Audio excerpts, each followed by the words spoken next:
Okay बच्चों, तो आज हम लोग पढ़ते हैं law of chemical combination. Now ये जो लॉज ऑफ केमिकल कॉम्बिनेशन है, तो ये क्या है कि थोड़ा सा थ्योरेटिकल टाइप का बच्चों टॉपिक है, और इसमें हम लोग 3-4 लॉज हैं और उन लॉज पर बेस्ड ही केमिकल रिएक्शंस चलती है। नाम ही है लॉज ऑफ केमिकल कॉम्बिनेशन। सो कुछ एक दो लॉज में बहुत इजी हैं, कुछ एक दो थोड़े से जटिल हैं, तो हम लोग सबको बहुत आसानी से समझने वाले हैं। तो चलो बच्चों शुरू किया जाए। Laws of chemical combination, let's begin.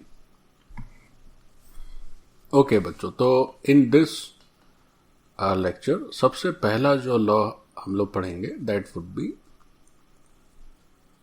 Easiest one, और जो सबसे आसान है वो है law of mass conservation. Law of mass conservation. चलो बच्चों समझिए क्या होता है लॉ ऑफ मास कंजर्वेशन। नाम से ही समझ में आ रहा है बच्चों, मास कंजर्वेशन है। तो okay, so this law was proposed by a scientist named Antoine Lavoisier. तो उनको भी हम नाम देते हैं, यहां पर उनको भी जगह देते हैं। सो एंटोइन लेवॉइसियर। कई बार बच्चों केवल लेवॉइसियर कह के ही छोड़ दिया जाता है, पूरा नाम लिख लीजिए, एंटोइन लेवॉइसियर। ओके, अब क्या होता है ये लॉ ऑफ मास कंजर्वेशन? देखो ये बहुत ही आसान है इसको समझना। जैसे कोई भी एक केमिकल रिएक्शन से हम लिखते हैं, से let's say it's a hypothetical chemical reaction, और इस रिएक्शन में से reactants are 2A + 3B, and let's say the product is say 4D and say 5C. okay, तो लॉ ऑफ मास कंजर्वेशन ये कहता है कि रिएक्शन स्टार्ट होने के पहले जो मास है वही रिएक्शन के बीच, रिएक्शन के ड्यूरेशन में, means in the mean time of the reaction when it is reaction is happening, और उसके बाद जब रिएक्शन कंप्लीट हो जाए तब भी मास कंजर्व ही रहता है। मतलब क्या है? मतलब यह है कि जैसे रिएक्शन होती है जनरली, तो शुरुआत में से अपने पास केवल और केवल रिएक्टेंट्स ही हैं, और मान लेते हैं कि कोई प्रोडक्ट अपने पास नहीं है। तो if you add masses of all the reactants and if you check finally when reactants are exhausted, reactants जब समाप्त हो जाएं बच्चों, तो जो प्रोडक्ट्स आएंगे उनका जो मास होगा वो रिएक्टेंट के मास के एकदम बराबर आता है। तो क्या ध्यान रखना है? हमें ध्यान ये रखना है कि जो मास है of reactants plus mass of products, mass of reactants plus mass of products, इन दोनों के मास का जो समेशन रहता है बच्चों, this summation is always a constant. This summation is always a constant. If you check it before the reaction, you or check the mass when the reaction is happening, or you check the mass when the reaction is over. ये जो summation of the masses है for reactants and products, ये क्या होता है बच्चों? ये कभी भी नहीं बदलता है। कई बार ऐसा भी होता है प्यारे बच्चों की जैसे शुरुआत में ही कुछ रिएक्टेंट्स हैं और मान लीजिए प्रोडक्ट भी थोड़ा सा उसमें पहले हमने ऑलरेडी रेडीमेड बना के डाल दिया। ये जरूरी नहीं कि केवल शुरुआत में रिएक्टेंट ही हो, कई बार प्रोडक्ट भी हम अपने से दे देते हैं, फिर रिएक्शन होती है तो और आगे का प्रोडक्ट बनता रहता है। तो इसलिए कई बार ये लिखना भी पूरी तरह से स्टेटमेंट को नहीं बता पाता है। कई बार ये लिखा जाता है mass of reactants is equal to mass of product. So this may not every time explain the basis of mass conservation. So what is mass conservation? Mass conservation क्या होगा कि इन सब के मास को आप ऐड करिए तो at any moment you will get the same answer. At any moment you will get the same answer, or you can say mass of reactants, mass of reactants and products, reactants and products cumulatively remains conserved, cumulatively remains conserved। ये हमेशा ही बच्चों conserve रहता है, ये fix रहता है। आप किसी भी मोमेंट पर उस मास को देखेंगे, you will get the same answer. So this is the first law of chemical combination and it is known as law of mass conservation. This is known as law of mass conservation.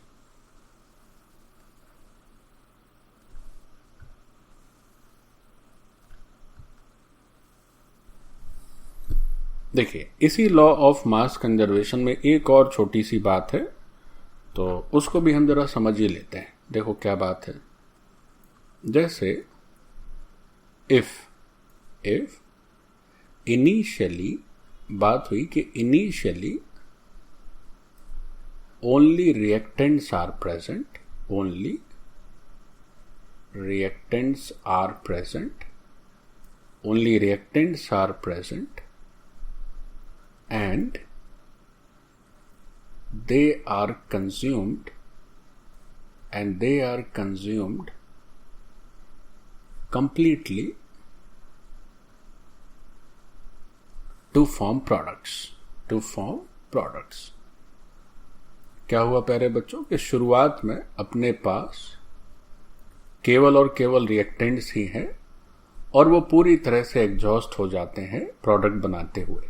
ठीक, मतलब by the end of the reaction, इसका मतलब क्या हुआ? इसका मतलब ये हुआ कि एज द रिएक्शन इज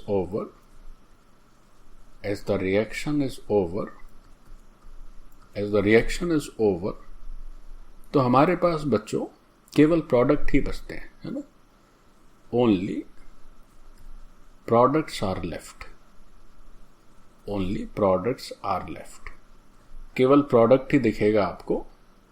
कोई रिएक्टेंट नहीं रहेगा, रिएक्टेंट समाप्त हो गए, नो रिएक्टेंट। अच्छा, तो अगर ऐसी कभी स्थिति हो तब लॉ ऑफ मास कंजर्वेशन को कैसे लिखते हैं? देखो तब कैसे लिखते हैं, जैसे बात करते हैं, एक एग्जाम्पल से समझते हैं। So let's have an example, very easy example. और वो एग्जाम्पल क्या है? हमने क्या किया बच्चों कि we started with 2 molecules या 2 moles of hydrogen gas. We started with 2 moles of hydrogen gas and then we react with these 2 moles of hydrogen gas with 1 moles of oxygen gas. 2 mole hydrogen के 1 mole oxygen से react कराए तो हमें क्या मिला? हमें water मिलता है बच्चों। We get water, से लिक्विड वाटर मिला हमको। अब जरा गौर से देखें, क्या ये रिएक्शन बैलेंस्ड है? हाँ सर, एकदम बैलेंस है। देखिए 4 हाइड्रोजन यहां पर है, 4 हाइड्रोजन यहां भी है, वेरी गुड। क्या ऑक्सीजन भी बैलेंस है? हाँ सर, बिल्कुल बैलेंस है। 2 oxygen here, 2 oxygen here, for first class. तो अब क्या होगा कि जरा गौर से देखें। सो स्टार्टिंग में इनिशियली, लेट्स से इनिशियली व्हाट हैपेंस, इनिशियली हमारे पास बच्चों वाटर था ही नहीं। हम चाह रहे हैं कि पानी हम बनाएं किसी तरह से, तो कोई हमें आके 2 मोल हाइड्रोजन के दे के गया और 2 मोल ऑक्सीजन के दे के गया। So initially let's say we are having 2 moles of hydrogen and 2 moles of oxygen. हमारे पास शुरुआत में 2 मोल्स नहीं ऑक्सीजन, ऑक्सीजन का तो 1 ही मोल है प्यारे बच्चों। So we are having 1 mole oxygen gas and we are having nothing as water, कुछ नहीं था हमारे पास। तो अगर इसको बच्चों मास के टर्म्स में लिखा जाए तो मास के टर्म में कैसे लिखेंगे? तो भाई 1 मोल हाइड्रोजन गैस का मास क्या होगा, यानी इसका मोलर मास क्या होगा? तो क्या सीखे थे? मॉलिक्यूलर मास AMU में लिखते हैं, उसी नंबर को हम ग्राम में लिख देते हैं तो we get the molar mass, है ना। तो H2 का जो मॉलिक्यूलर मास होता है प्यारे बच्चों, दैट इज 2 AMU, तो 2 ग्राम 1 मोल का मास 2 ग्राम, चूंकि 2 मोल है तो दिस इज 4 ग्राम। तो इनिशियली हमारे पास हाइड्रोजन के 4 ग्राम अवेलेबल हैं, and if we talk of oxygen, so there are 2 oxygen atoms, so it is cumulatively 32 grams. और इनिशियली हमारे पास 32 ग्राम ऑक्सीजन अवेलेबल है, and initially we do not have anything about water, पानी है ही नहीं। अच्छा, अब क्या होगा? अब रिएक्शन स्टार्ट हुई, रिएक्शन हुई, फाइनली क्या हुआ? दीज रिएक्टेंट्स गेट एग्जॉस्टेड, समाप्त हो गए, और इनने क्या किया? वाटर का फॉर्मेशन कर दिया। तो इनिशियली तो ऐसा था, मतलब इनिशियली अगर हम देखें तो इनिशियली जो टोटल मास था, यानी इनिशियल मास जो था, what was that initial mass? So this initial mass was 4 gram plus 32 ग्राम, और यू कैन से this was initially 36 gram mass was present. Fine.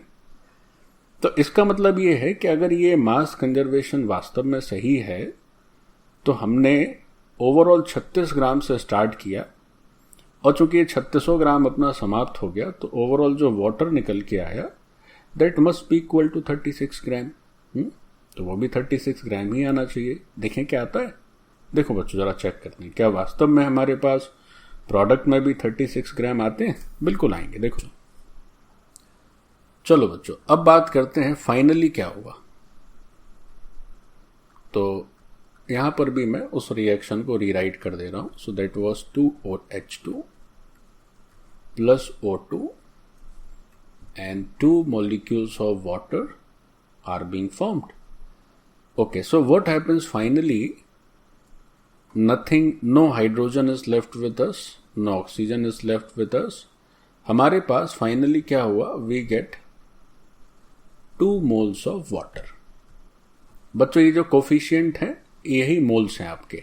2 moles of hydrogen, 1 mole of oxygen, 2 moles of water. So finally we are having 2 moles of water only. अब बच्चों, water का जो molar mass है, so how much is the molar mass? तो उसका molecular mass क्या होगा? 2 + 16, इतने AMU। तो उसी को ग्राम में कर देंगे। सो this is 18 × 2, 18 × 2 is again 36 gram. तो देखो बच्चों, वही आया कि नहीं आया? तो क्या सीखे?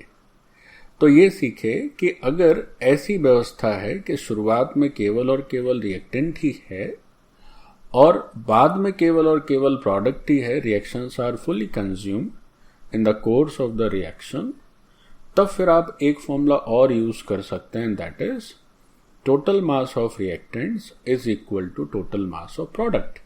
बट ये केवल तब ये यूज करेंगे जब हमने क्या कहा कि शुरुआत में हमारे पास केवल रिएक्टेंट्स हो, and reactants are reacting, getting fully exhausted, nothing left, and everything is converted into products. सब कुछ प्रोडक्ट में कन्वर्ट हो जाए प्यारे बच्चों, तब तुम लिखोगे total mass of reactant is equal to total mass of product. But the more generalistic and the statement which is universal and always true, what is that statement? जो पहले लिखा, वो क्या लिखा? कि रिएक्टेंट और प्रोडक्ट का कुल मास आप कैलकुलेट करिए, that is always a fixed value at any moment. So that is the basic rule, but इसको भी यहां पर लिख लेते हैं। तो अभी जो स्टेटमेंट हमने किया, जो एक्सटेंशन किया, इस एक्सटेंशन में क्या सीखे? तो अगर ऐसी कहीं पर स्थिति बनती है, then we can say that cumulative mass of reactant,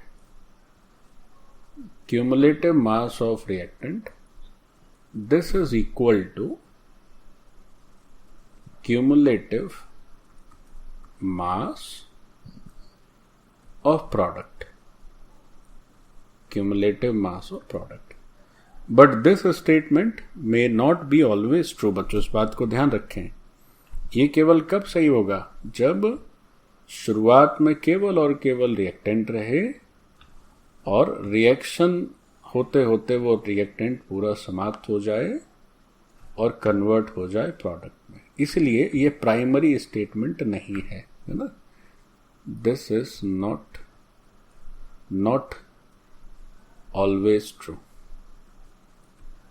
This is not always true. ऐसा भी हो सकता था बच्चों के शुरुआत में ही कुछ रिएक्टेंट भी होता, प्रोडक्ट भी थोड़ा सा दे देते, तब फिर ये गलत हो जाता है। इसलिए इसको, ये प्राइमरी स्टेटमेंट नहीं है, नॉट प्राइमरी स्टेटमेंट या not main statement. Main statement तो बच्चों वो पहले वाला है। चलिए, तो ये तो था आपका बेसिक सा मास कंजर्वेशन क्या होता है। अब बच्चों हम पढ़ते हैं सेकेंड लॉ, है ना, rule number 2, law number second. So what is the second law of chemical combination? So this is law of definite,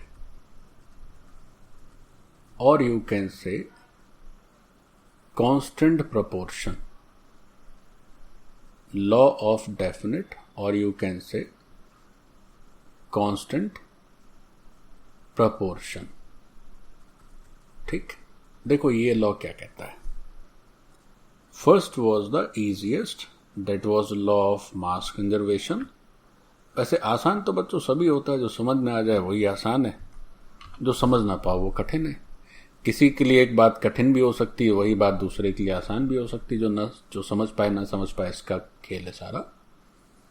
okay, so this law was proposed by another scientist named Joseph Proust. Joseph Proust, sometimes only Proust is written everywhere. हम लोग पूरा नाम याद रख लेते हैं, Joseph Proust. क्या बताया इन प्राउस्ट भाई साहब ने? देखो इन्होंने क्या बताया। इन्होंने क्या बताया कि जैसा कि नाम ही इसका कांस्टेंट प्रपोर्शन, प्रपोर्शन का मतलब थोड़ा और आसान लैंग्वेज में, proportion is used for the word ratio, है ना, उसी को साइंटिफिकली यूज करते हैं, then we use it as proportion. तो क्या होता है कांस्टेंट प्रपोर्शन या डेफिनेट प्रपोर्शन? देखो बच्चों, इस रूल का स्टेटमेंट लिखें इससे पहले इसकी थोड़ी भूमिका समझ लेते हैं। जैसे से बात हुई कि हमारे पास से we are having pure water, okay, we are having pure water. अब ये प्योर वाटर क्या किए कि हमने अपने घर में जो टैब है उस टैब से प्योर वाटर कलेक्ट किया। अच्छा ठीक है, किसी दूसरे व्यक्ति ने क्या किया कि वो गया और एक पास में नदी थी, वहां से नदी का प्योर वाटर लेके आया। फिर उसके बाद क्या हुआ कि प्योर वाटर का कोई और सोर्स अगर है तो से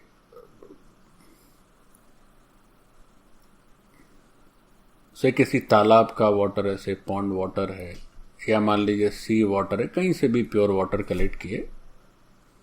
तो कहें कि भाई एक काम करिए, अच्छा जरा बताइए हमको, ये जो आपने अपने टैप से जो वाटर कलेक्ट किया इसका मॉलिक्यूलर फॉर्मूला क्या होगा? तो आप कहेंगे sir H2O। Okay, very good. अच्छा वो जो तुम नदी से पानी भरकर लाए हो उसका मॉलिक्यूलर फॉर्मूला? सर ये भी H2O, वेरी गुड। अच्छा तालाब से जो पानी भर के लाए उसका मॉलिक्यूलर फॉर्मूला? सर ये भी H2O। ओह अच्छा, कहीं से भी पानी भर रहे हो सबका फॉर्मूला एक ही है? हाँ सर बिल्कुल एक होता ही है, यही तो प्योर वाटर है। अब नदी से भरे, समुद्र से भरे, उससे क्या मतलब, पानी तो पानी है।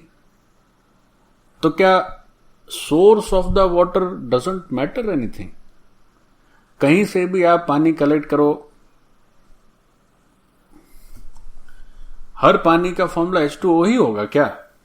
हाँ सर बिल्कुल एक ही होगा। बस बच्चों यही कांस्टेंट प्रोपोर्शन है। क्या है कांस्टेंट प्रोपोर्शन? तो कांस्टेंट प्रोपोर्शन हमें यह बताता है कि एक दिया हुआ कंपाउंड, जैसे यहां पर जो कंपाउंड है that compound is water. So for water as a compound if we see that, तो इस कंपाउंड में जो इसके कंस्टिट्यूएंट एटम्स हैं या कंस्टिट्यूएंट एलिमेंट्स हैं वो हमेशा फिक्स रेशियो में रहते हैं। ऐसा नहीं कि टैप वाटर है H2O, नदी का पानी H3O, पॉन्ड का पानी H5O, ऐसा कभी नहीं होता है बच्चों। एक दिए हुए कंपाउंड में जो कंस्टिट्यूएंट्स हैं they always in the fixed और you can say definite proportion.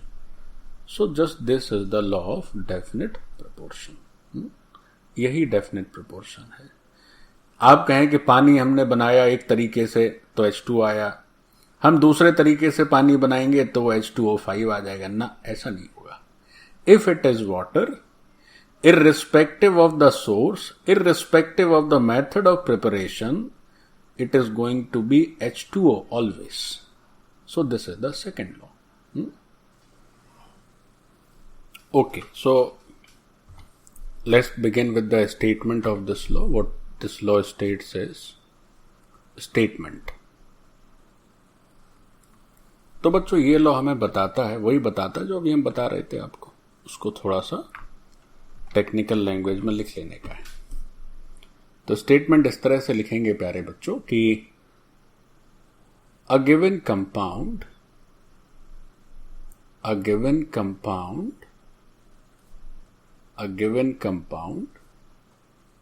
always contains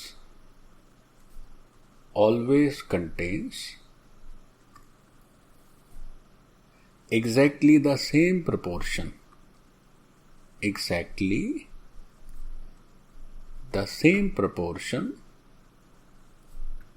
a given compound always contains exactly the same proportion of its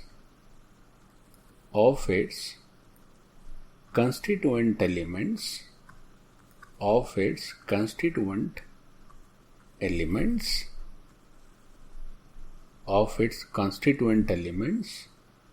by mass, है ना। उनके मास का जो रेशियो होगा इट इज ऑलवेज फिक्स्ड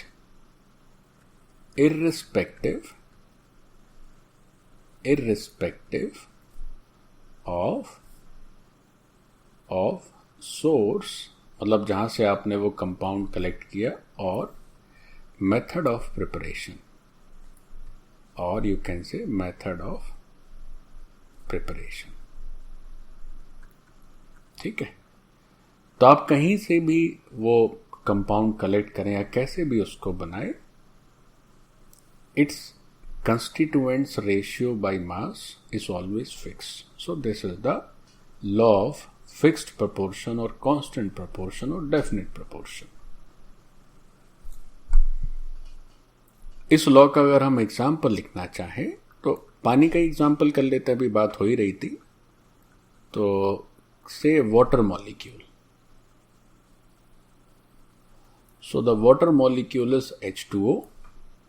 तो अगर एक वाटर मॉलिक्यूल है हमारे पास तो उसमें प्यारे बच्चों 16 AMU is the mass contribution of oxygen and 2 AMU is the contribution of water and overall molecular mass is 18 AMU। ठीक, तो पानी कहीं का भी हो इतना ही कंट्रीब्यूशन रहेगा, एक मॉलिक्यूल में फिक्स रहता है ये।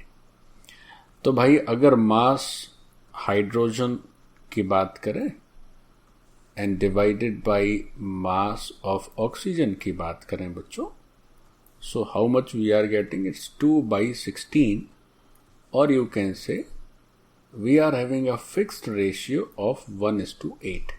सो this is a fixed ratio, this is fixed ratio of mass. यही होता है प्यारे बच्चों लॉ ऑफ डेफिनेट और कांस्टेंट प्रोपोर्शन। अब इस बात को समझने के लिए एक आसान सा क्वेश्चन करते हैं, है ना, तो फिर क्या होगा, ये बात तो पक्की हो जाएगी एकदम। ओके बच्चों, so let's have a simple numerical question. तो उससे ये जो लॉ ऑफ कांस्टेंट प्रोपोर्शन है ये थोड़ा और मजबूती मिलेगी, इसको ठीक से आप सीख पाएंगे। So the question given is say 1.8 gram of certain metal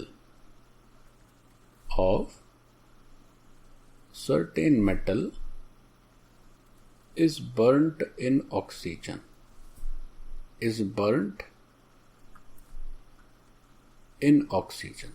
अच्छी बात है, full stop।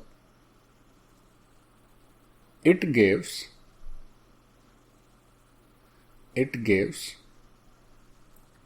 oxide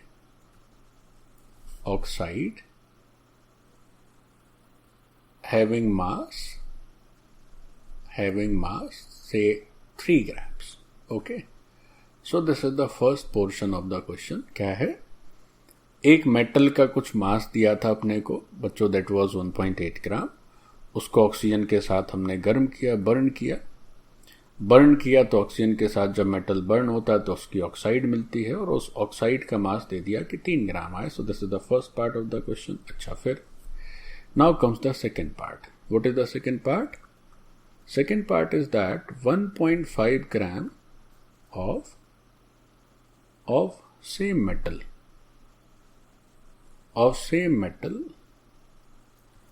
is heated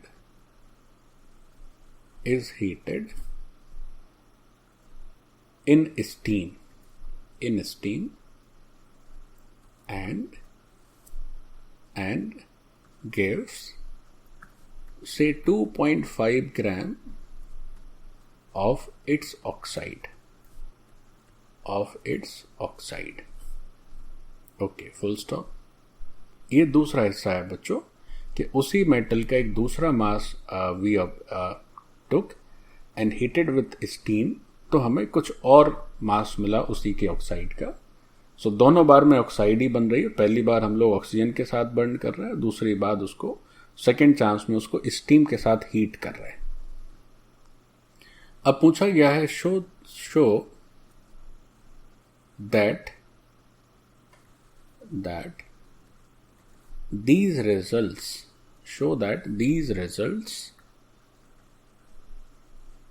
illustrate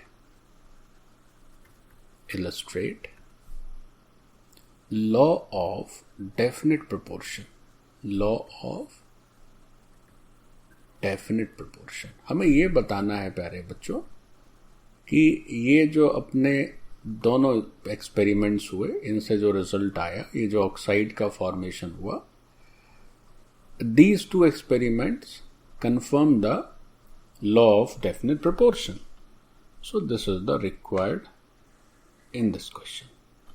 the law of definite proportion को कैसे कंफर्मेशन मिल रहा है इससे, लेट अस सी. देखो बच्चों, देखो बहुत इजी, देखो कितना इजी, समझें. तो जो सबसे पहला एक्सपेरिमेंट हुआ, उस पहले एक्सपेरिमेंट में क्या हुआ कि a certain amount of metal को मैंने m से रिप्रेजेंट कर लिया है बच्चों, और उस मेटल को क्या किए, ऑक्सीजन के साथ हम ट्रीट कराए या गर्म करा दिए. गर्म कराने के लिए डेल्टा लिख दिया जाता है. डेल्टा मतलब high temperature. So when this happens, so what is the product we get? It gives oxide. हमें क्या मिलता है? इस मेटल का ऑक्साइड मिलता है. केवल ऑक्साइड वर्ड लिखना थोड़ा ठीक नहीं लगेगा, हम लिखते हैं कि हमें मिलता है मेटल ऑक्साइड. अच्छी बात है. अब हमारे पास प्यारे बच्चों ये जो मेटल था, so this was given as 1.8 gram. Okay, और the metal oxide which we are getting in the product is 3 gram. So these informations are given in the question. अब बच्चों जरा एक बात को गौर से समझो, इस मेटल ऑक्साइड का फॉर्मूला क्या होगा? तो यहां पर कुछ M होगा और कुछ O होगा, तो मैंने MXOY लिखकर छोड़ दिया. पता नहीं X क्या है, Y क्या है, क्योंकि मेटल ऑक्साइड अलग अलग तरह के हो सकते हैं. बट इतना तय है कि इसमें 2 तरह के कंस्टिट्यूएंट आने. First is the metal and second is the oxygen. Very good. Now in this metal oxide, What is the source of the metal? Metal कहां से आया? सर यहीं से तो आया. यही मेटल तो और कहां मेटल है? अच्छा ठीक, इतनी बात समझ गए कि इस मेटल ऑक्साइड में जो भी मेटल है वो मेटल तो यही मेटल है, यहीं से तो आया और कहीं बाहर से तो जनरेट हुआ नहीं. तो in this metal oxide, if you say that what is the mass of metal in this metal oxide, so आप कहेंगे सर मास ऑफ मेटल तो 1.8 ग्राम ही होगा, क्योंकि यही तो मेटल है जो यहां पर है. यही मेटल तो यहां पर और कहीं बाहर से तो आया नहीं, तो 1.8 ग्राम ही है यहां पर. अच्छा ठीक है, वेरी गुड. अच्छा तो फिर एक बात बताओ कि ये जो तुम्हारा मेटल ऑक्साइड है, इसका टोटल मास कितना है? सर टोटल मास तो उसका सर 3 ग्राम है. अच्छा उस 3 ग्राम में मेटल वाला पार्ट कितना है? Sir out of this 3 gram metal is 1.8 gram only. अच्छा तो बाकी क्या है? सर मेटल ऑक्साइड में 2 ही कंस्टिट्यूएंट है, मेटल और ऑक्सीजन, तो मेटल के अलावा जो कुछ है वो ऑक्सीजन रहा होगा। अच्छा वेरी गुड, इतना समझदार हो। तो इसका मतलब ये हुआ कि जो ऑक्सीजन का मास है that is how much, that is 3 minus 1.8 और यू कैन से 1.2 grams. So 1.8 gram is what? What is 1.8 gram? This is mass of the metal. Very good. And rest of the mass is for oxygen. और ये बच्चों किसके अंदर की बात हो रही है? ये बात कर रहे हैं हम उस मेटल ऑक्साइड की MxOY की। तो ये जो मेटल ऑक्साइड है इसका कॉन्फ़िगरेशन बाई मास पता चल गया। हम लोग को पता चल गया कि अगर इसके 3 ग्राम है तो उसमें इतना हिस्सा मेटल का है, इतना हिस्सा ऑक्सीजन का है। अब बच्चों यही ऑक्साइड एक और तरीके से भी मिल जाती है। कैसे? जब इस सेम मेटल को we heat with steam rather than oxygen, then we are getting a different amount of oxide. तब देखो क्या मास आता है, देखते हैं। एक काम और कर लेते हैं, यहां से ये जो अपना मेटल निकल कर आया है और ये जो ऑक्सीजन का मास निकल कर आया, इन दोनों का चलो रेशियो भी लिख लेते हैं, है ना। तो मास of metal and ratio mass of oxygen. So what is this? Metal was 1.8, oxygen was 1.2. So this is 3:2. ये जो मास रेशियो निकला बच्चों, मास रेशियो कितना निकला? So the mass ratio is 3:2 for metal and oxygen. तब law of constant proportion तो यही कहता है। अब ये आपने इस तरह से प्रिपेयर किया तो ये मास रेशियो आया दोनों का, मेटल और ऑक्सीजन का। अच्छी बात है। अब आप चाहे जैसे प्रिपेयर करिए, अगर सेम मेटल ऑक्साइड है तो you must have the same ratio of its constituent by mass.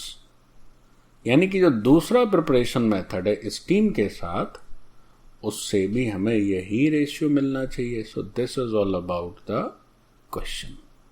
अब दूसरे वाले को करके देखते हैं। अब बात करते हैं जो दूसरा मेथड था उस ऑक्साइड की प्रिपरेशन का। So what was the second method? We started with metal again and heated with steam. Steam मतलब वाटर गैस, उसको गर्म कर दीजिए। तो क्या मिलता था? तो फिर से अपने को क्या मिला भाई? मेटल का ऑक्साइड मिल गया। फिर से इस मेटल का ऑक्साइड मिल गया। Now, this time the metal was say 1.5 gram and the metal oxide was 2.5 gram. ठीक।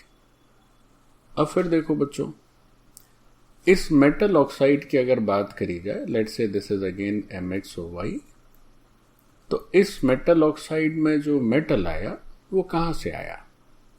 तो मेटल तो यहीं से आया होगा, और तो कहीं से प्रकट हो नहीं रहा है। So for this metal oxide, what is the mass of metal in this 2.5 grams?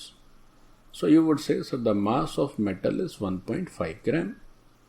If entire metal is getting exhausted, तो पूरा का पूरा मेटल किस फॉर्म में आ गया? मेटल ऑक्साइड में। तो 1.5 ग्राम पहले था, अभी भी 1.5 ग्राम है। अच्छा ठीक।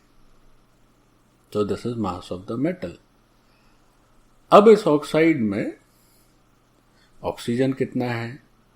सो there are only 2 constituent, metal and oxygen. Overall mass is 2.5 gram. So if we have to get the mass of oxygen, so how much? 2.5 में से आप मेटल हटा दीजिए बच्चों।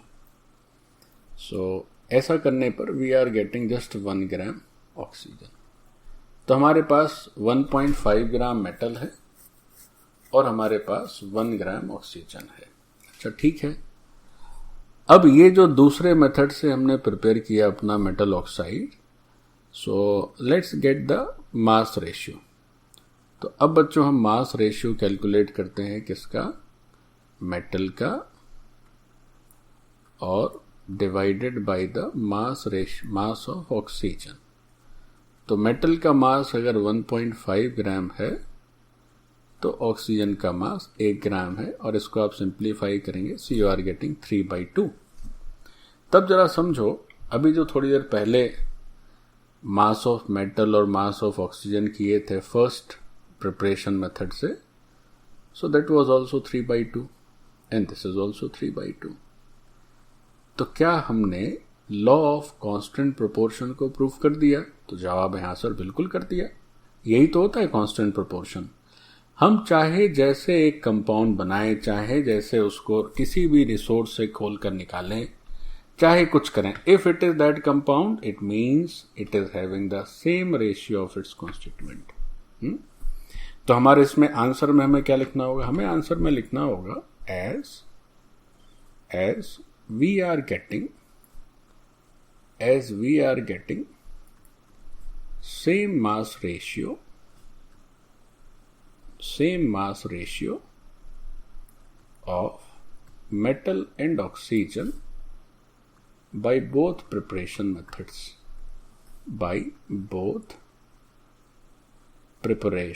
methods, चूंकि हमें सेम मास रेशियो मिल रहा है तो इट कंफर्म्स, तो ये क्या कर रहा है? It confirms law of constant या definite proportion, law of definite, और you can say constant proportion. बस इतनी सी बात है बच्चों, हमें यही तो कंफर्म करना था। प्रूफ करिए कि यहां पर law of constant proportion upheld है, होल्ड करता है, ट्रू है, जो भी कह लो, एकदम ट्रू है, फर्स्ट क्लास ट्रू है। डन, हो गया answer. This is your desired answer, complete. चलो, तो भैया ये तो निपट गया दूसरा कांस्टेंट प्रोपोर्शन का मामला समाप्त। अब आता है तीसरा क्या है? Law of chemical combination. Third law is law of multiple proportion. वो फिक्स प्रोपोर्शन था बच्चों, ये एकदम अलग है, multiple proportion, law of multiple proportion. Now let's see ये क्या है। अब बच्चों पहले जो दो थे, एक तो मास कंजर्वेशन और लॉ ऑफ फिक्स प्रोपोर्शन, वो बहुत इजी है। ये थोड़ा सा जटिल है, थोड़ा सा टेढ़ा है, मतलब उससे उनके रिस्पेक्ट में थोड़ा सा ज्यादा समझने की बात है। और जो अगला है वो इससे भी ज्यादा समझने की चीज है। तो देखें, सो this law was proposed by a great scientist John Dalton, है ना। डाल्टन को आगे भी आप लोग पढ़ेंगे एटॉमिक स्ट्रक्चर में। So this was given by John Dalton. ये जो जॉन डाल्टन है बच्चों, he is considered as the father of atomic structure, है ना। ये पहले ऐसे व्यक्ति थे जिन्होंने हमें बताया कि एटम होता क्या है। इन्होंने पहली बार कोई व्यक्ति था जिसने हमें साइंटिफिकली बताया कि व्हाट इज एटम। तो वो हम लोग बात की बात है, एटॉमिक स्ट्रक्चर में इनकी चर्चा होगी। फिलहाल हम आते हैं लॉ ऑफ मल्टीपल प्रोपोर्शन पर। अब ये जो लॉ ऑफ मल्टीपल प्रोपोर्शन है, इसको समझने के लिए, इसका स्टेटमेंट लिखने से पहले इसका मैं पहले एग्जाम्पल लेता हूं, तब स्टेटमेंट की क्लैरिटी आएगी। देखो, से वी कंसीडर से 2 molecules, carbon monoxide and carbon dioxide, ठीक है। अच्छा, तो अगर हम 1 मोल कार्बन डाइऑक्साइड लें, या चलो 1 मॉलिक्यूल ही ले लिए कार्बन मोनोऑक्साइड का, तो इस कार्बन मोनोऑक्साइड के मॉलिक्यूल में हमारे पास कार्बन कितना है? So we are having carbon as 12 AMU। अच्छा, ऑक्सीजन कितना है भाई? ऑक्सीजन है sir 16 AMU। Good, 12 AMU 16 AMU। या एक काम करते हैं, AMU काहे के लिए लिख रहे हैं, U से ही काम चल सकता है, थोड़ा बड़ा बड़ा हो जाएगा, जगह कम घेरेगा। Okay, so how much carbon is there? 12 unified mass. How much oxygen is there? It is 16 unified mass. Fine. Now let's talk about this carbon dioxide. How much carbon mass is here? Again sir, 12 unified mass. And how much is the mass of oxygen? चूंकि यहाँ पर 2 oxygen atom है, तो sir this is 32 unified मास। ठीक है, अब देखो ये लॉ ऑफ मल्टीपल प्रोपोर्शन क्या कहता है। ये कहता है अगर कोई एक एलिमेंट, जैसे कि यहां पर ऑक्सीजन, किसी दूसरे एलिमेंट के साथ, जैसे कि यहां पर कार्बन, कोई एक एलिमेंट ऑक्सीजन जैसे कि किसी दूसरे एलिमेंट के फिक्स्ड मास के साथ 2 या 2 से अधिक कंपाउंड्स का फॉर्मेशन करे। कोई एक एलिमेंट जैसे कि ऑक्सीजन यहां पर काम कर रहा है और दोनों ही कंपाउंड में बच्चों कार्बन का मास फिक्स है, both 12 unified mass here, 12 unified mass here. तो कोई एक एलिमेंट किसी दूसरे एलिमेंट के फिक्स्ड मास के साथ 2 या 2 से अधिक कंपाउंड्स का फॉर्मेशन करे, 2 या 2 से अधिक कंपाउंड्स का फॉर्मेशन करे, तो उस एलिमेंट्स के जो मास उन सभी कंपाउंड्स में इन्वॉल्व होंगे, उन मासेस में एक सिंपल रेशियो होता है, ऐसा बोला गया। डाल्टन ने क्या बताया, फिर समझो बच्चों। मल्टीपल प्रोपोर्शन उन्होंने क्या बताया, कोई एक एलिमेंट जैसे कि यहां पर ऑक्सीजन है, किसी दूसरे एलिमेंट के फिक्स्ड मास के साथ, जैसे कि यहां पर कार्बन है, दोनों कंपाउंड में कार्बन का एक ही मास है, सेम है, 12 यूनिफाइड मास, 12 यूनिफाइड मास। तो कोई एक एलिमेंट किसी दूसरे एलिमेंट के फिक्स्ड मास के साथ 2 या 2 से अधिक कंपाउंड्स का फॉर्मेशन करे, तो उन सभी कंपाउंड्स में उस एलिमेंट का जो इन्वॉल्व मास है, that mass is always in simple ratio. Simple ratio का मतलब होल नंबर रेशियो में रहता है। तो देखो जरा यहां पर अगर हम मास of oxygen in carbon monoxide देखें बच्चों, सो दिस इज 16 AMU। अगर कहा जाए कि मास बताइए ऑक्सीजन का इन this carbon monoxide, and let's say the mass of again oxygen in this second compound, which is carbon dioxide. So how much this ratio is? So you would say, sir, this ratio is nothing but 16/32 or 1:2 or 1:2। तो क्या ये whole number ratio है? हाँ sir, बिल्कुल, बस यही law of multiple proportion है। अब जैसे होल नंबर रेशियो हो गया, अब कई बार, अच्छा क्या ऐसे भी रेशियो होते हैं सर जो होल नंबर ना हो? हाँ बिल्कुल होते हैं। जैसे होल नंबर का मतलब हुआ कि numerator and denominators must be natural number, simple natural numbers, है ना, आसान से 2:3, 5:7 इन दिस टाइप। अब जैसे कोई कहे कि एक रेशियो इस तरह का आ गया, कुछ जटिल, कुछ ऐसा आ गया से 1.79 डिवाइडेड बाई 0.23, तो you want say that this is a simple whole number ratio, है ना। ये एक सिंपल होल नंबर रेशियो की कैटेगरी से बाहर है। ये बच्चों सिंपल होल नंबर रेशियो इस कैटेगरी का नहीं है, ये इस कैटेगरी का नहीं है। This is not simple whole number ratio, but this is simple whole number ratio. तो यही होता है लॉ ऑफ मल्टीपल प्रोपोर्शन। अब ये बात जब सीख गए, तब इसका लॉ स्टेटमेंट लिखना फिर बस फॉर्मेलिटी है।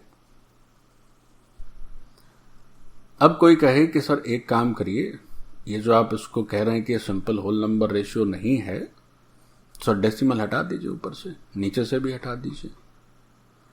तो जब आप डेसिमल हटा देंगे तो क्या होगा, दिस वुड बी, चूंकि 2 डिजिट यहां भी है, 2 डिजिट यहां भी है, तो this ratio will be simplified into 179/23।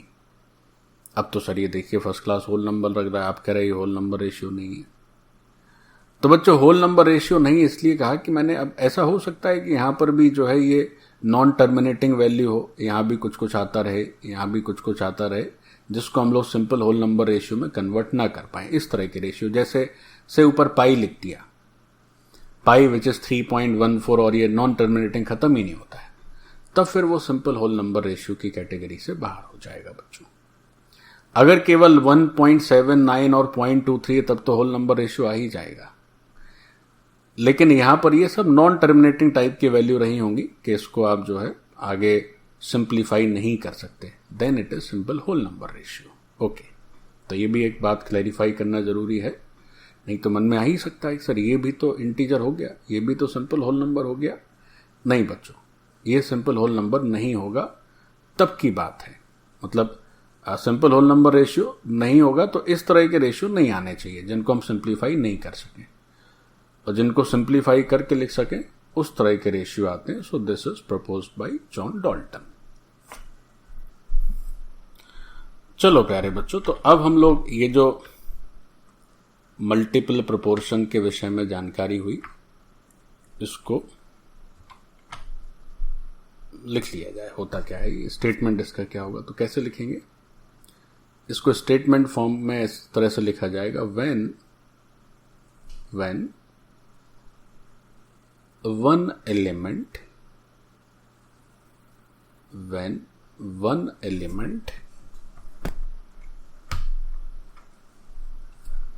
is combined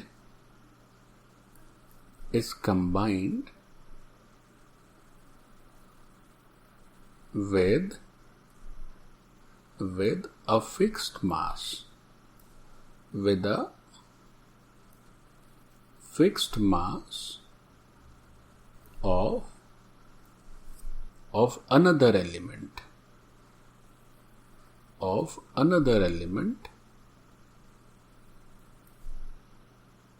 to form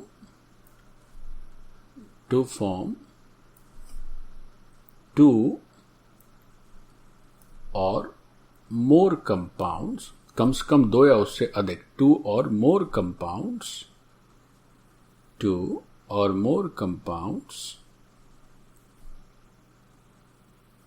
then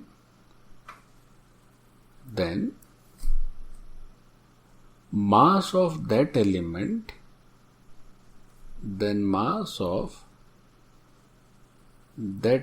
कौन सा एलिमेंट जो शुरुआत में स्टार्ट किए थे, ये वाला, यहां पर भी स्टार कर देते हैं, यहां पर भी स्टार कर देते हैं, तो बात क्लियर हो रहेगी।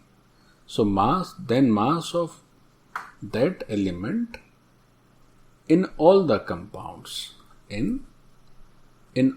compounds, जैसे कि अभी अपना ये जो ऑक्सीजन था ना बच्चों, वो इस एलिमेंट का काम कर रहा है। So in all the compounds bears simple whole number ratio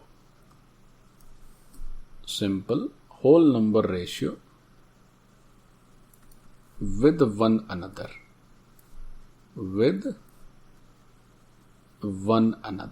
so this is your statement। ठीक, अब ये जो सिंपल होल नंबर रेशियो है वो क्या होता है ना, किस तरह के रेशियोज को आप सिंपल होल नंबर रेशियो कहेंगे? सो उसमें आप ऐड कर सकते हैं that what is the simple whole number ratio. So the simple whole number ratio like, इसमें क्या होगा बच्चों की इंटीजर न्यूमरेटर में हो और इंटीजर ही डिनोमिनेटर में हो, बस इतनी सी बात याद रखिए। इंटीजर पॉजिटिव होना चाहिए नेचुरली। वैसे बच्चों जो होल नंबर्स होते हैं उसमें जीरो भी इंक्लूड रहता है, इस बात को भी ध्यान रखिएगा। लेकिन जब भी इस तरह के वर्ड्स का यूज किया जाए सिंपल होल नंबर रेशियो, तो चूंकि अब कोई डिनोमिनेटर तो वैसे भी कभी जीरो होता नहीं है, अब अगर न्यूमरेटर जीरो हो गया तो फिर वो कंपाउंड ही हट गया, तो बाय डिफॉल्ट है कि भाई इनमें से कोई भी डिनोमिनेटर और न्यूमरेटर में कोई भी जीरो होने वाला नहीं है। तो जैसे होल नंबर क्या है, होल नंबर हो गया all integers starting from zero, like this. अब रेशियो की बात हो रही तो नेचुरली इसमें से कोई भी जीरो नहीं होगा, मतलब पॉजिटिव इंटीजर्स ही रहेंगे। So this is simple whole number ratio. और इसका एग्जाम्पल जो अभी कर रहे थे मल्टीपल प्रोपोर्शन का, वो तो हमने देख ही लिया, कार्बन मोनोऑक्साइड और कार्बन डाइऑक्साइड में। एक दो और देख लेते हैं, देखो एक दो और कर लेते हैं, एक एग्जाम्पल चलिए और कर लेते हैं। अब इसको समझने के लिए एक और बड़ा बढ़िया सुंदर एग्जाम्पल है बच्चों, नाइट्रोजन के ऑक्साइड्स का। नाइट्रोजन के ऑक्साइड कई तरह के होते हैं, तो उससे बहुत बढ़िया बात निकल कर आ जाएगी। जैसे एक होता है N2O, एक होता है N2O4, एक हो जाता है NO, तो NO को ही हम N2O2 भी लिख सकते हैं। There is one which is N2O3, there is one which is N2O5। तो इसमें से आप इन पांचों कंपाउंड्स को देखें, so all these 5 has 2 atoms of nitrogen.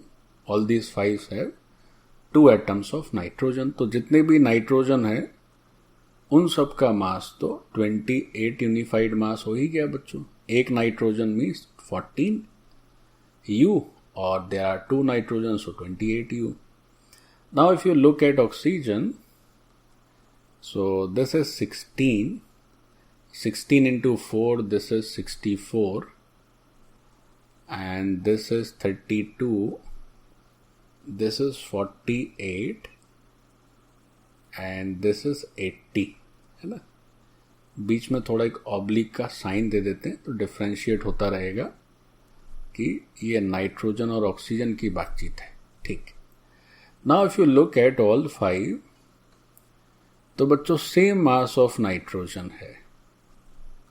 All 5 are having same mass of this nitrogen, and how much this is 28 unified mass. Good. अच्छा, तो हमारा जो एलिमेंट जो same mass of another element के साथ कई कंपाउंड्स बनाता है, तो हमारा वो एलिमेंट यहां पर ऑक्सीजन है, और ये किसके सेम मास के साथ नए नए कंपाउंड्स का फॉर्मेशन कर रहा है? नाइट्रोजन के सेम मास के साथ। तो क्या कहता है लॉ ऑफ मल्टीपल प्रोपोर्शन, कि उस एलिमेंट के जो मास होंगे उनका ratio simple whole number ratio आएगा। मतलब बात करी जाए ratio of different masses of oxygen. So what is that ratio? So that ratio is 16 is to 64 is to 32 is to 48 is to 80। और इसको थोड़ा सा अगर सिंप्लीफाई कर दें, 16 हटा दें सब में से, so this is 1 is to 4 is to 2 is to 3 is to 5। So this also confirms the law of multiple proportion. This is the answer. So this was again a very simple law of chemical composition. So we have finished the third, which is law of multiple proportion. Now the remaining is the fourth, which is the last. उसको देखते चलो। तो बच्चों ये जो चौथा और आखिरी लॉ है अपना law of chemical law of chemical combination का। So the fourth law is, this is actually a very typical type of law. इसको जरा गौर से समझने की जरूरत होगी प्यारे बच्चों। So this is law of reciprocal proportion. Law of reciprocal proportion. देखें बच्चों क्या है ये रेसिप्रोकल प्रोपोर्शन।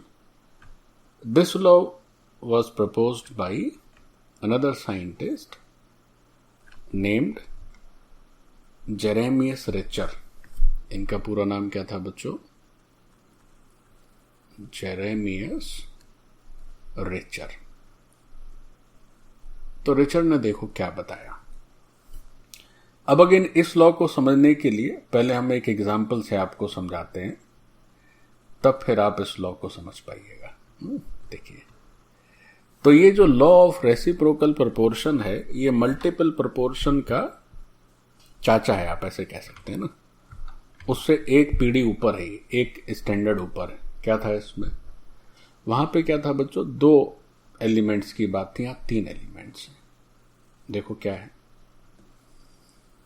जैसे हम बात करते हैं तीन एलिमेंट्स की, let's say first is hydrogen, second is sulphur and third is oxygen. ठीक है भाई। अब इन्होंने ये बताया हमें लॉ ऑफ रेसिप्रोकल प्रोपोर्शन में कि अगर दो एलिमेंट्स किसी तीसरे एलिमेंट के फिक्स्ड मास के साथ अलग अलग रिएक्ट करें, मतलब जरा समझो गौर से, जैसे H2 प्लस S, तो बच्चों ये हाइड्रोजन और सल्फर मिलकर बना देते हैं हाइड्रोजन सल्फाइड। तो H2 की बात करें तो अगर हम AMU के टर्म में भी लिख सकते हैं बच्चों, ग्राम के टर्म में भी लिख सकते हैं, तो ग्राम के टर्म में लिख लेते हैं। मान लेते हैं this is 1 mole, this is 1 mole, this is 1 मोल। तो इसका जो मोलर मास है दैट इज 2 ग्राम और इसका जो मोलर मास है दैट इज 32 ग्राम। ठीक है। तो यहां पर क्या हो रहा है कि जो सल्फर है वो हाइड्रोजन के 2 ग्राम के साथ रिएक्ट किया and it forms H2S। Fine. अच्छा, अब फिर से क्या कर रहे हैं कि हाइड्रोजन के फिर से 1 मोल लेते हैं और ये 1 मोल हाइड्रोजन क्या कर रहा है, ऑक्सीजन से रिएक्ट करके it forms water. So as again 1 mole of hydrogen is there, तो अगेन इसके 2 ग्राम हो गए बच्चों, अब इसके हो गए 16 ग्राम। तो अब यहां पर देखो रेसिप्रोकल प्रोपोर्शन क्या कहता है, क्या कहता है ये कि 2 एलिमेंट्स, क्या कहता है, 2 different elements combines with a fixed mass of a third element. यहां पर 2 डिफरेंट एलिमेंट कौन कौन से हैं प्यारे बच्चों, यहां के जो 2 डिफरेंट एलिमेंट हैं these 2 are sulphur and oxygen and these 2 are combining with a fixed mass of the third element. So what is the third element? That is H2. जो थर्ड एलिमेंट के फिक्स मास से वो react कर रहे हैं, सो वो third element है hydrogen. और रिएक्ट करते हैं तो क्या करते हैं, तो फिक्स्ड मास के साथ रिएक्ट करते हैं।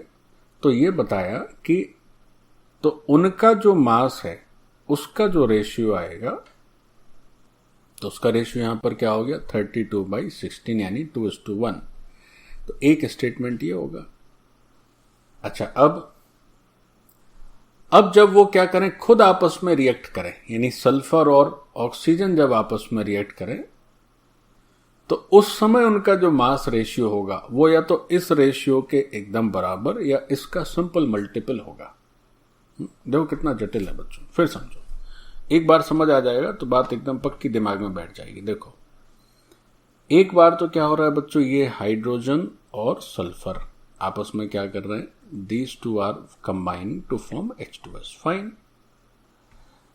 फिर ये ऑक्सीजन हाइड्रोजन के सेम मास के साथ ये भी कंबाइन होता है, पानी बना देता है। तो इन 2 कॉम्बिनेशंस में इसको नंबर हम दे देते हैं से फर्स्ट कॉम्बिनेशन, इसको नंबर दे देते हैं सेकंड कॉम्बिनेशन। इन 2 कॉम्बिनेशन में फर्स्ट में और सेकंड में बच्चों ये जो सल्फर और ऑक्सीजन का रेशियो है, what is this ratio, this ratio is 32:16 और यू कैन से 2:1। फाइन। अच्छा, अब ये जो 2 एलिमेंट जिस तीसरे के साथ काम कर रहे थे तो ऐसा ऐसा हो गया। अब जरा ये देखते हैं कि जब ये आपस में एक दूसरे के साथ रिएक्ट करते हैं तब क्या होता है। ये दोनों जब आपस में एक दूसरे के साथ रिएक्ट करते हैं तब क्या होता है, तो अब मैं यहीं पे लिख दे रहा हूं say now I am writing the third combination in दोनों का आपस में।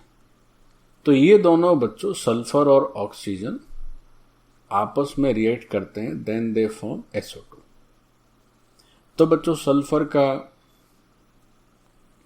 सल्फर का 1 मोल का मास हो जाता है 32 ग्राम और ये भी 32 ग्राम ही है।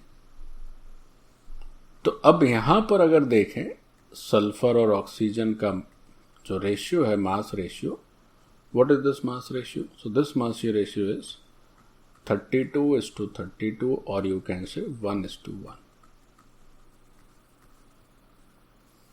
तो ये दो अलग अलग रेशियो आ रहे हैं बच्चों। ये जो रेशियो है जो नीचे देख रहे हो, इसको चलो मैं सेपरेट कर देता हूं ताकि आपको विजिबिलिटी क्लियर रहे। तो जो नीचे वाला रेशियो है, this is the ratio when both of them are reacting with a fixed mass of a third element and this ratio is 2:1। और ऊपर वाला जो रेशियो जो ग्रीन लाइन के ऊपर है वो क्या है? जब वो आपस में रिएक्ट करते हैं। So this ratio is 1:1। तो लॉ ऑफ रेसिप्रोकल प्रोपोर्शन हमें यही बताता है कि या तो ये दोनों रेशियो सेम रहेंगे या फिर इनमें क्या होगा कि कुछ इंटीजर का डिफरेंस रहेगा। जैसे इसके न्यूमरेटर में आप 2 से मल्टीप्लाई कर दीजिए तो नीचे वाला आ गया।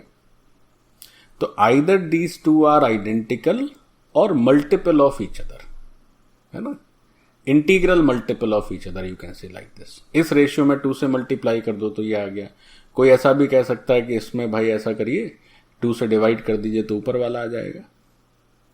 तो integral multiple of each other होते हैं। इंटीजर से मल्टीप्लाई कर दें या डिवाइड कर दें तो we get the same ratio. 1:1 ये 2:1 है। 2 से यहाँ डिवाइड कर दीजिए या आपके ये 2 से यहाँ मल्टीप्लाई कर दीजिए। अब जैसे कब रेशियो इंटीग्रल मल्टीपल नहीं हो सकते? अच्छा, पहले इतना नोट कर लीजिए, फिर मैं आगे बताता हूं। तो ये दो जब आपस में संपर्क में आए, सल्फर और ऑक्सीजन, तो इन्होंने क्या बनाया बच्चों? इन्होंने बनाया SO2। तो यही रेसिप्रोकल प्रोपोर्शन है। फिर एक बार मैं आपको समझाता हूं, गौर समझिए। 2 एलिमेंट्स, यहां पर सल्फर और ऑक्सीजन, 2 डिफरेंट एलिमेंट्स सल्फर और oxygen combines with a fixed mass of a third element, यहां पर H2, उसके फिक्स्ड मास 2 ग्राम यहां भी है, 2 ग्राम यहां भी है। उससे जब रिएक्ट करते हैं तो उनका मास का रेशियो कितना? उनका मास का रेशियो हो गया 2:1। अब जब वो खुद आपस में रिएक्ट करते हैं तब मास का रेशियो हो गया 1:1। तो ये दोनों रेशियो एक दूसरे के इंटीग्रल मल्टीपल होते हैं, दैट्स इट। यही रेसिप्रोकल प्रोपोर्शन है, यही हमें रिचर ने बताया। जैसे से बात हुई कि एक रेशियो है बच्चों 3:7 और से दूसरा रेशियो है 4:5। अब आप क्या इन दोनों रेशियो को एक दूसरे का इंटीग्रल मल्टीपल कह पाइएगा? कभी नहीं। आप इन दोनों में से किसी में भी किसी भी इंटीग्रल से मल्टीप्लाई कर दीजिए, डिवाइड कर दीजिए, these two you can not make them same. केवल एक इंटीजर से करना है तो नहीं कर सकते। आप किसी भी इंटीजर्स को ले लें, कोई ऐसा इंटीजर नहीं हो सकता जिसको ऊपर और नीचे मल्टीप्लाई करने पर या उसी को डिवाइड करने पर हम इनको इक्वलाइज कर सकें। तो these two are not integral multiple of each other. These two are not integral multiple of each other. ठीक है, जैसे और एक दो देख लेते हैं। जैसे बात हुई से 1:3 और 1:1, क्या ये इंटीग्रल मल्टीपल हैं? हाँ है, ये इंटीग्रल मल्टीपल है, ये इंटीग्रल मल्टीपल है।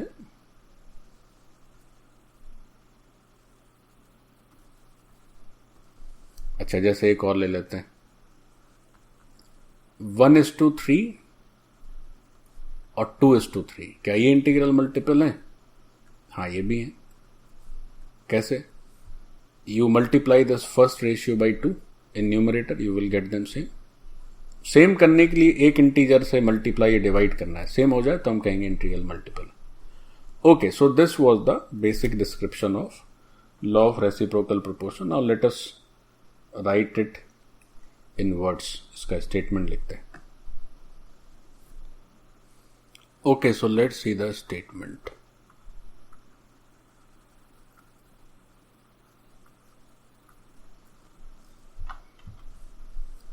स्टेटमेंट देखो इसका, थोड़ा सा लैंग्वेज उसकी थोड़ी भारी है बट अब है तो है.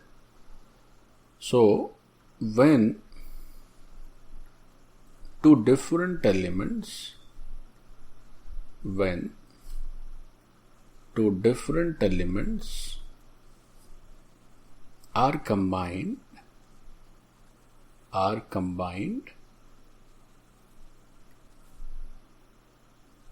with a fixed mass,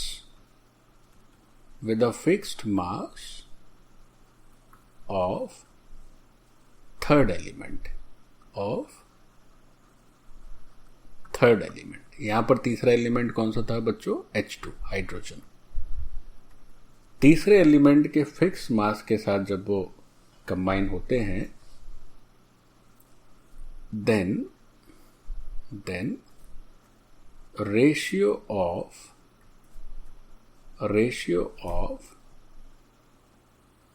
the masses या their masses,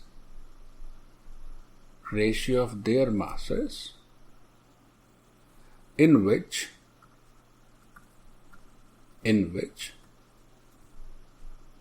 they do so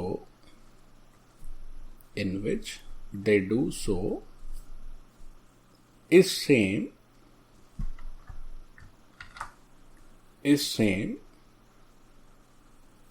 or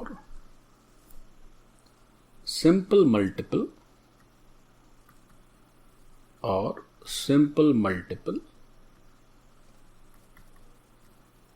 या इंटीग्रल मल्टीपल, जो भी कहना चाहें आप, simple multiple of the ratio of their masses when they directly combine with each other.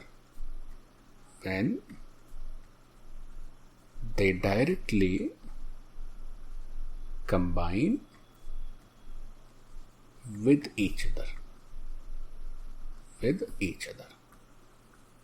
तो जब आपस में वो एक दूसरे के साथ कंबाइन करते हैं वो रेशियो, और जब वो तीसरे के साथ कंबाइन करते हैं तब का रेशियो, ये बच्चों दोनों रेशियो सिंपल मल्टीपल होते हैं एक दूसरे के.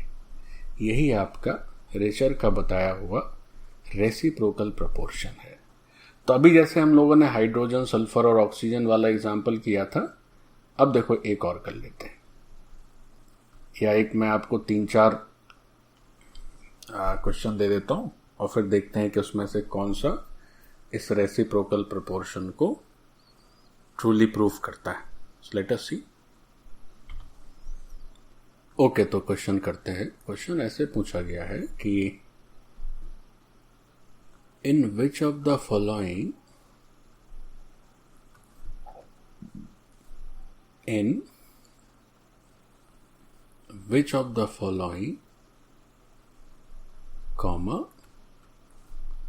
law of reciprocal proportion is valid. Law of reciprocal proportion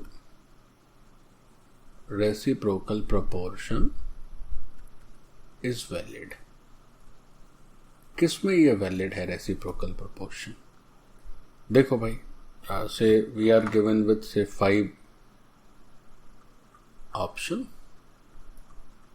तो पांचों में क्या है, कुछ कुछ कंपाउंड्स दे रखे हैं and we have to assess कि किसमें law of reciprocal proportion validate करेगा.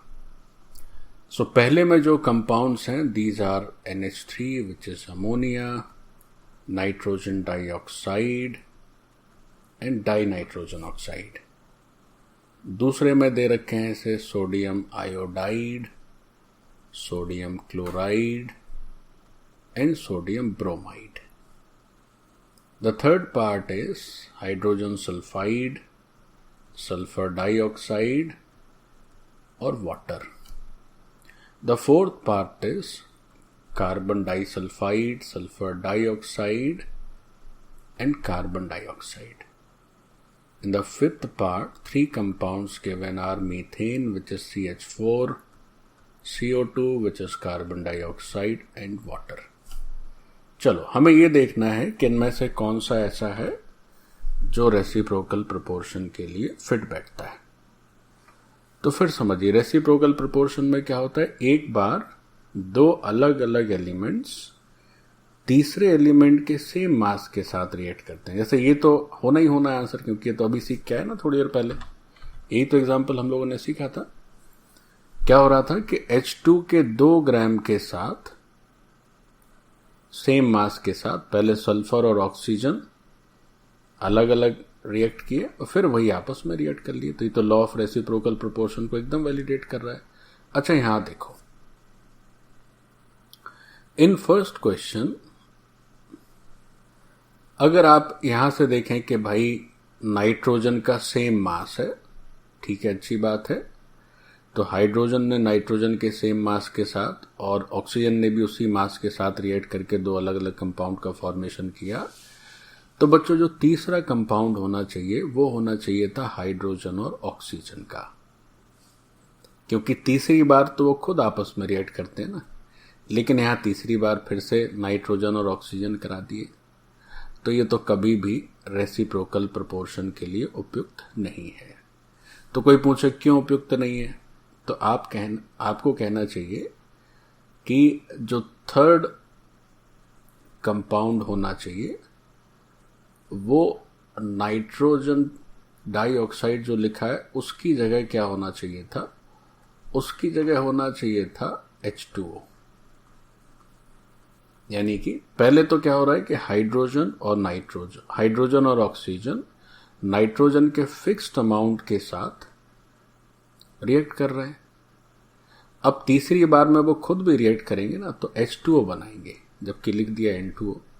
तो ये जो 3 का ग्रुप है ये रेसिप्रोकल प्रोपोर्शन के उपयुक्त नहीं है। ये भी ठीक नहीं है। क्यों? जैसे यहां पर बच्चों से बात करिए आयोडीन और क्लोरीन। ये आयोडीन और क्लोरीन के different mass same mass of sodium के साथ रिएक्ट की, अच्छी बात। तो तीसरी बार क्या होना चाहिए था, आयोडीन और क्लोरीन को आपस में रिएक्ट करना चाहिए था। तो आयोडीन और क्लोरीन का कंपाउंड आना चाहिए था, आ गया सोडियम और ब्रोमीन। अभी तो बेगानी शादी में अब्दुल्ला दीवाना, इस ब्रोमीन का यहां कोई काम ही नहीं है। तो ये भी गलत हो गया, ये तो सही हो गया। यहां पर जरा गौर करिए, ये एकदम सही है। कैसे? देखिए बच्चों गौर से देखें, सल्फर और ऑक्सीजन ये दोनों अलग अलग एलिमेंट्स कार्बन के सेम मास के साथ, यहां भी बच्चों एक कार्बन है और यहां भी एक कार्बन है, उसके सेम मास के साथ एक एक बार रिएक्ट करके दो अलग अलग कंपाउंड्स बना रहे हैं और अब वही आपस में भी रिएक्ट कर रहे हैं। तो ये जो है रेसिप्रोकल प्रोपोर्शन के लिए परफेक्ट है। ऐसे फिफ्थ देख लीजिए, फिफ्थ भी एकदम परफेक्ट है। कैसे? हाइड्रोजन और oxygen, 2 different elements react with a fixed mass of a third element which is carbon, 1 carbon in both the cases। तब ऑक्सीजन और हाइड्रोजन का जो रेशियो आएगा वो रेशियो उस रेशियो का सिंपल मल्टीपल होगा जब हाइड्रोजन ऑक्सीजन डायरेक्टली आपस में रिएक्ट करेंगे। तो ये भी सही बैठ रहा है। अच्छा जरा इसमें रेशियो भी देख लेते हैं। देखो फोर्थ इसका तो देख ही लेते हैं बच्चों। तो ओवरऑल क्या हुआ कि out of these 5 these 3 are following the reciprocal proportion and these 2 are not following the reciprocal proportion, so this is the answer। अब चलो एक बार पूरा प्रोपोर्शन कितना है वो भी करके देख लेते हैं। So let's do the fifth, है ना, लेट्स डू द फिफ्थ कर रहे हैं बच्चों। तो फिफ्थ में पहले तो भाई ये कार्बन और 2H2, so this gives us CH4। so अगर मोलर मास देखें प्यारे बच्चों, so this is 12 gram, this is 4 gram. Okay done. अच्छा फिर क्या हो रहा है, carbon and oxygen, these 2 are forming CO2, so again this is 12 gram, this is 32 gram। done। so this is the So this is reaction number 1, this is reaction number 2. अब इन दोनों reactions में oxygen और hydrogen का मास देखो कितना है, O:H. So this is 32:4, or you can say 8:1. Perfect.